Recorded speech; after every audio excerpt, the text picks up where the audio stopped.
Breaking news tonight, the third air scare in 24 hours. Images coming in now, the Delta jet, passengers going down slides. Alarms over a possible fire in the cargo hold. Two other cases, the engine fire and smoke in the cockpit. The showdown in Vegas behind closed doors tonight. Hillary Clinton on the eve of the big debate. Is Joe Biden ready to jump in? What we've learned, and Donald Trump with his own prediction late today about this debate. The growing outrage after this moment. The city councilman tasered by police, accused of resisting arrest. He's speaking out tonight. Did police go too far? The lottery scam. Authorities say these surveillance images showing a lottery official secretly buying the winning ticket, rigging the computer. The investigation tonight going nationwide. And dirty trick or fair play with the new face-off tonight. This is ABC World News Tonight with David Muir. Good evening on this Monday, and we begin tonight with word of yet another air scare, this time a flight headed to Atlanta, when a warning went off of a possible fire in the cargo hold. 160 on board, those passengers suddenly rushed off the plane, the slides deployed. And it comes after a tense 24 hours. Two other flights with scares, too. Among them, this flight in Las Vegas, taking off down the runway, suddenly aborting takeoff after an engine fire. Passengers on board raced off that plane, too. ABC's David Curley covers aviation for us and leads us off tonight. Evacuation slides out, emergency doors swung open. All 166 on that Delta jet got out quickly in Jamaica after the pilots got a cargo fire warning light, hit the extinguishers, ordered the evacuation. There was no fire, no one was hurt. Earlier in the day, fire trucks surround an Alaska Air jetliner, and on board, firefighters find out what forced that emergency landing in Buffalo. Fire is out at this time. We're still going to plan to stop it on the runway. Fire in the back galley. After taking off from Newark to Seattle, a new credit card reader on a counter similar to this starts smoking, sparking, burning, firefighters are told. The crew put that device, powered by a lithium-ion battery, in a trash can and sprayed it with a fire extinguisher. The captain was taking no chances and made the emergency landing. Yesterday, it was an engine fire that forced an Allegiant Air captain to abort takeoff from Las Vegas. With the jet traveling more than 100 miles an hour, passengers report hearing a pop or a bang. The pilot slammed on the brakes, firefighters quickly pouring on the water as passengers watch. We're just going to sit here for a second. Fire truck is checked, everything's fine. A member of the crew offering an explanation. Brakes got just slightly hot. By the time he came in, a little smoke came out of it. Before passengers headed for another aircraft. Three unrelated incidents, but there was one thing in common here, David. The crews worked very quickly and by the book to protect their passengers. Really incredible crews. In the meantime, David, you mentioned in one of those cases the lithium battery, and you've reported on these very common batteries before. How concerned are authorities about the battery? Well, Alaska Airlines is very concerned. They're taking all those card readers, which was a new model they had just installed in their fleet, and taking them all back, going back to the old model. The FAA wants to ban the shipment of large quantities of these lithium batteries on any jetliner, David. All right, David Curley leading us off tonight. David, thank you. We turn now to the showdown in Vegas, what could be a critical moment for Hillary Clinton. Tonight, we are learning what she and her team are doing to prepare. For the first time, she'll be up on that stage with her Democratic opponents, many of whom are expected to take aim against the frontrunner. Of course, the wild card remains Joe Biden. Will he run? They even have an extra podium ready. The decision, though, will not come in time for that. Tonight, what we've learned on the Biden front, and even President Obama now weighing in on Clinton's private email server. Did she endanger national security? ABC's Cecilia Vega in Las Vegas. Hillary Clinton deep in debate prep behind closed doors. But tonight, all eyes on the one person who won't be anywhere near that stage. Joe Biden spending the weekend in Delaware with family, sprinting at his granddaughter's cross-country meet, but dodging questions about whether he plans to run for the White House. Everyone wants to know, are you Get out of my way, will you? President Obama weighing in on 60 Minutes with nothing but praise for Biden. I think Joe will go down as one of the finest vice presidents in history and one of the more consequential. I think he has done great work. The president will not say whether Biden should enter the race, but he does have some strong words for Clinton and her troubles with that private email server. I don't think it posed a national security problem. She made a mistake. She's acknowledged it. I do think that the way it's been ginned up is in part because of politics, and I think she'd be the first to acknowledge that maybe she could have handled the original decision better and the disclosures more quickly. Still, national polls show Clinton with a commanding lead and Biden trailing far behind. But he could cost her crucial votes in Iowa and New Hampshire, where she's locked in a battle with Bernie Sanders. If she can weather that storm, new polls out today show her way ahead in the next 2 states, a 25-point lead in South Carolina and a 16-point advantage here in Nevada, where tomorrow Clinton faces rivals like Sanders, who is promising to play nice. I mean, I happen to respect and like Hillary Clinton, so I don't get into personal attacks. You know that. But are there differences of opinion that should be discussed? Of course there are. That's what an election is about.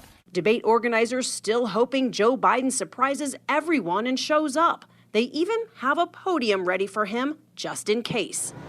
There are surprises in Vegas, but likely not that one. Cecilia with us live tonight. And Cecilia, the stage set. I want to show everyone at home 5 candidates. Hillary Clinton will be in the center because she tops the national polls. Bernie Sanders on her right. But Cecilia, many of the other candidates have had little time on the national stage. They need traction. So is the Clinton camp preparing for major swipes tomorrow night?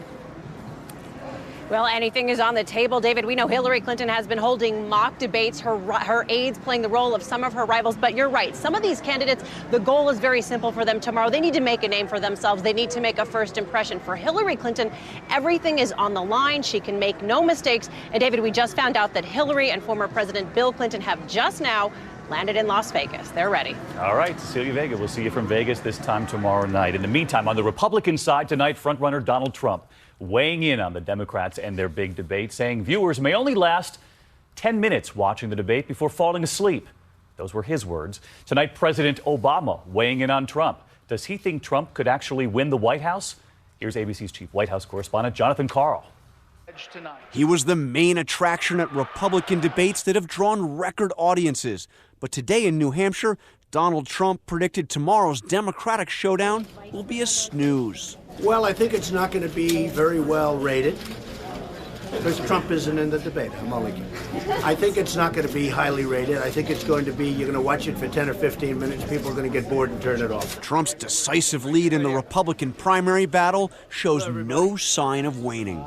In the latest national poll, fellow outsider Ben Carson is the only one close. All the others are in single digits. But on 60 Minutes, President Obama dismissed Trump as a passing phenomenon. He's the classic reality TV character, and at this early stages, it's not surprising that he's gotten a lot of attention. You think he's running out of steam? I mean, do you think he's going to disappear? I'll leave it up to the pundits to make that determination. I don't think he'll end up being president of the United States. In response, Trump offered his own critique of President Obama. I watched President Obama last night on television. He bombed, very simply. Called it terrible, in fact. John Karl with us in New York. Good to have you in New York for a change. In the meantime, back to Biden. Cecilia said the podium's ready. Likely not going to happen. Yeah, he won't be there, I promise you that. But he's going to watch the debate. And when does he have to decide, John? Well, I've talked to his top advisors, and they frankly have no idea whether or not he is ultimately going to pull the trigger. But they say he is almost out of time. David, I expect that by the end of the week, we will know whether or not Biden is running for president. All right, John Karl on our political team tonight. John, thank you. In the meantime, we turn to Texas this evening and to growing scrutiny over police tasering a city councilman outside his home. This video showing him on his knees, officers using the taser here, claiming he was resisting arrest. It happens to be the same town where Sandra Bland was arrested and later died in her jail cell after a routine traffic stop this past summer. ABC's Ryan Owens on the new set of questions facing police tonight. He's on his knees with his back to police, but Texas City Councilman Jonathan Miller still gets the shock of his life. Moments before the 26-year-old is tasered, body cam video shows Miller outside his home in the small town of Prairie View. He keeps asking the two officers why they are questioning 3 of his friends.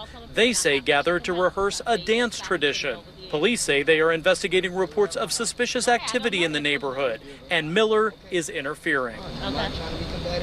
Okay, I'm not either.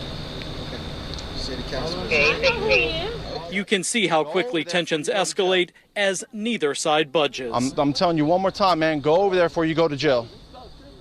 Turn around. I'm not saying nothing. Turn around. Get your hands off me. Turn around. Councilman Miller was charged with resisting arrest and interfering with public duties. He spent a night in jail. Understand that, that the situation that happened, I don't feel like it should have. Police here were just in the national spotlight over the summer after the arrest of Sandra Bland. Get out of the car! For a failure to signal. Who authorities later found hanging in her jail cell. The police chief says the black female officer seen in this new video was backup in Bland's arrest. So I took her straight to the ground. And there you got it. Tonight, her boss promises a thorough investigation. If we made mistakes, I'll tell you, we made mistakes. The two officers involved are still on the street. Councilman Miller says he's always been a big supporter of the police force here, even recently voting them a pay raise. David? Ryan Owens in Texas tonight. Thank you, Ryan. Now to Cleveland, outrage over two reports in the police shooting of 12-year-old Tamir Rice. The boy shot while holding a pellet gun last year, officers responding to a call about an armed man. Two independent reviews finding the police response, quote, reasonable. The attorney's family calling it a whitewash. A grand jury will still decide if the officer faces charges. To Memphis tonight, that city reeling over the shooting death of another police officer there. Terrence Ulrich killed in his own driveway after an argument with a neighbor ended with gunfire. The suspect, a convicted felon, is in custody tonight. Less than 3 months ago, Memphis officer Sean Bolton was shot and killed during a routine traffic stop. We turn overseas tonight and to Iran. An American journalist convicted in a secret trial. Jason Rezaian of the Washington Post, accused of spying for the U.S. He's now been held prisoner longer than the American hostages captured in 1979. ABC's chief investigative correspondent Brian Ross tonight with Rezaian's family, his own mother who traveled to Iran, and his very tearful wife. The announcement in Iran today that Washington Post reporter Jason Rezaian was convicted as a spy came on his 448th day as a prisoner there. This is an outrage. The whole process has been contemptible. An American citizen of Iranian descent, Rezaian was the Tehran bureau chief for the Washington Post, one of the few Western journalists there. Just 6 weeks before his arrest last year, he talked with CNN about living in Iran. I love it and I hate it, but it's home. Since his arrest, Rezaian's only contact with the outside world has been with his Iranian wife and his mother, who traveled there from California to speak for him. He and his wife, who is also a journalist, have not been able to. She's not able to speak to the press. So I am here speaking for both of them. Rezaian is accused of espionage for, among other things, simply reporting the news. When President Obama made a plea for Rezaian's freedom earlier this year, we will not rest until we bring him home to his family. The Iranian said that was simply further evidence of Rezaian's importance as a U.S. spy. Today, Rezaian's brother Ali told ABC News Iran and the U.S. both need to do more. I'm not saying that people aren't working hard. People are working hard, but, until he's out, there has not been enough done. Brian with us now. Of course, the U.S. just negotiating this nuclear deal with Iran, and many are asking, why didn't we negotiate the release of these hostages? Well, Dave, that's exactly what Rezaian's family is asking tonight. And the Iranians have floated the idea of a prisoner swap that would likely include not only Rezaian, but also 3 other Americans believed to be in prison in Iran. All right, Brian, thanks for your reporting. And to London tonight, police ending their around-the-clock surveillance of WikiLeaks founder Julian Assange. He's been holed up in the Ecuadorian embassy since 2012 now, wanted for questioning over sex assault allegations in Sweden. Police withdrawing officers because of the growing cost. They say more than $17 million. Back here at home tonight and to a tense evening ahead at the ballpark here in the New York City area. The Dodgers and the Mets facing off, well, for the first time since that controversial play. You've probably seen it. Take a look. The Dodgers chase Utley, injuring the Mets' Ruben Tejada, barreling into second base there. Utley appealing his 2-game suspension. ABC's TJ Holmes on the play at the center of a very heated debate. Now, this is what everyone is talking about. Just good, hard baseball or a dirty play? That debate rages on after the controversial slide into second base by the LA Dodgers' Chase Utley that left Mets shortstop Ruben Tejada with a broken leg. Chase Utley going hard at second. Tejada is down. After the game, Major League Baseball ruling it an illegal slide, suspending Utley for 2 games. Utley defended the hard play and appealed his suspension. I think you're taught from a young age to try to break up double plays. I think that's winning baseball. All over New York, everyone weighing in today. I think this place is going to be a nasty place tonight. I honestly believe that. Even the mayor. It was a tackle. It was illegal. It was sickening. Mets manager Terry Collins warning his own team. This is too big a game. We need to not worry about retaliating. We need to worry about winning. The breakup slide, when the runner tries to get in the way of the opposing player trying to throw the ball, is common in baseball. Just 3 weeks ago, the Pittsburgh Pirates lost their shortstop to injury on a similar play. Tonight, Utley, not in the Dodgers starting lineup, but until his appeal is heard, he's eligible to play. And TJ Holmes with us now from Citi Field. TJ, there's a chance tonight, obviously, that Chase Utley will take the field, and I gather we'll be able to hear the Mets fans from here. You bet you will be able to hear them. Look, if they hear his name, if they even see his face, you can assure that Chase Utley is going to get a reception that probably only a New Yorker can give. Next tonight to that lottery investigation we've been reporting on, now expanding to 3 states. A former lottery employee accused of rigging the computer and buying the winning ticket. ABC's Clayton Sandell tonight. It's the massive lottery fraud authorities say was an inside job. Edward Tipton worked in computer security for a multi-state lottery association. He allegedly rigged those computers to draw specific numbers instead of random ones. This is a breach of trust. Tonight, Tipton is facing charges for allegedly fixing games in Colorado and Wisconsin. Authorities say the winnings, totaling $1.3 million, claimed by people he knew, including a friend of his brother Tommy and a longtime associate, Robert Rhodes. Neither has been charged in those cases. This is now a nationwide investigation. The case is Tipton's second alleged lottery scheme. Prosecutors say this video shows him secretly buying an Iowa lotto ticket in 2010 that won $16.5 million. And we, the jury, find the defendant, Edward Tipton, guilty of fraud. Tipton was convicted, sentenced to 10 years in prison. He's now appealing. He wants to continue fighting because he believes very strongly in his innocence. And David, tonight the lotteries involved say they've added new layers of security to try and help reassure the public the games are fair. Finally, a miracle reunion. 2 sisters from South Korea in orphanages, both adopted by families in America. They never saw each other here until they showed up to work. Here's Lindsay Davis. It was the most unlikely of reunions. When I asked Holly what her last name was in Korea, and she said Shin, and I said, oh my gosh, that's also my last name too. Earlier this year, Holly Hoyle O'Brien and Megan Hughes started working at the same Florida hospital and found they had a lot in common. When I found out more about her being an orphanage, I said, we need to do a DNA test. Both women had lived in orphanages in South Korea, and both were adopted by American families. And then, 40 years later, I cannot believe I finally found my sister. I never gave up on her. I mean, I just cried and like, I'm sorry. Typically, it's just the patients who come to Doctors Hospital in Sarasota hoping to be healed. But in this case, it was the staff. You always feel my heart. Lindsay Davis, ABC News, New York. 2 sisters reunited. Thanks for watching on a Monday. We'll see you back here tomorrow. Good night.